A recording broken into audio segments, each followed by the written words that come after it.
but, vous présenter en moins d'1 minute, non pas un jeu, mais une gamme de jeux, la série des Villainous, créée par le Prospero Hall et édité aux éditions Ravensburger. Ce petit bijou graphique vient en fait de tous les méchants de Disney. Donc Villainous, vous allez incarner ces fameux méchants qui n'ont pas de bol et qui ne gagnent jamais. On voit le manichéisme américain, mais bon, chez nous, ils gagneraient quand même un peu, enfin, ce serait bien quoi. Donc le principe, une boîte de base avec 6 méchants, 3 mini-boîtes de base ou extensions avec 3 méchants chacun. Vous pouvez commencer par n'importe quelle boîte. Les mini-boîtes vous permettent de jouer à 3 joueurs, donc de 2 ou 3 joueurs. La grande boîte vous permet en théorie de jouer de 2 à 6 joueurs. Même si, soyons honnêtes, la meilleure configuration, ça reste 2 joueurs, 3 joueurs maximum.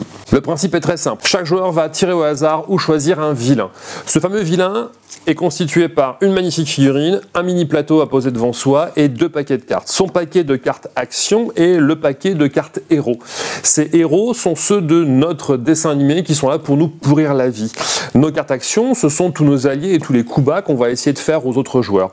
La particularité du jeu, on est sur un format complètement asymétrique. Chaque joueur va donc découvrir son objectif sur son plateau.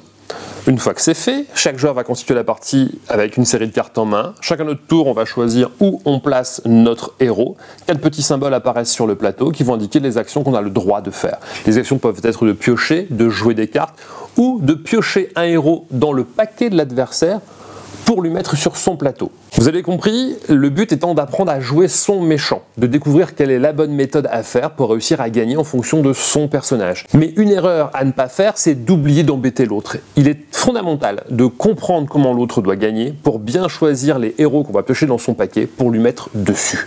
L'idée étant d'embêter un maximum. Parce que oui, on est des méchants, donc le but c'est d'être méchants les uns avec les autres. J'aime beaucoup, ça joue en format 30-40 minutes la partie en fonction du nombre de joueurs. Je vous incite fortement à ne jouer qu'à 2 ou 3 joueurs. Au-delà, la partie commence à devenir un petit peu longue, mais il y a une énorme rejouabilité grâce à toutes les extensions et différentes boîtes indépendantes. Venez le découvrir, la dernière boîte qui vient de sortir nous permet de jouer Patibulaire, Cruella d'Enfer et la Mère Gothel. Les nouveaux visuels sont juste à tomber comme pour le reste, donc je vous encourage à venir le découvrir. Évidemment, pour jouer des vilains dans le monde de Disney, il faut être un petit peu mature, donc pas avant 10 ans.